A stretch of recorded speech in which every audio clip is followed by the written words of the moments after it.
Chief Election Commissioner Rajiv Kumar ulaong ba ka India ka Thaw ya ka record ka Pyrthei da ka Jingiashim Bynta jong ki hinrio pusau point ar klor ngot ki Nongthep vote ha ki Elekshon Lok Sabha ha ba kran klat Pyrthei kubor hanong ba Delhi ne ka sngi Kumar ulaong ba ka jingbun ki Nongthep vote kalong iway point sansha jong ka jingdon ki Nongthep vote ha kiri ka G20 kata kari US kari UK France Germany Italy Japan but Canada.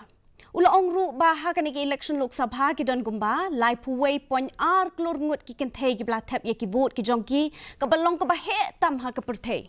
Ulaong shu bala habban thep vote biang tang ha ki lai khandai tli constituency kumba la ja house nam 8000 ka khandai ha ka bala habban penlong biang ha ki sanspa saupo tli ki constituency. Ulaong ru ba ki jiklumar ki babun tam ka de ha kaniki election Lok Sabha ka Bynta.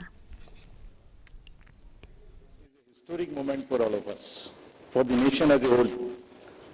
642 ever, anywhere in the world, in any of the electoral exercise. That's what is the number of voters. And this is, just to give you some small statistics, this is 1.5 times of the voters of all G7 countries. There are 312 million proud women voters. This is also the highest ever in the world.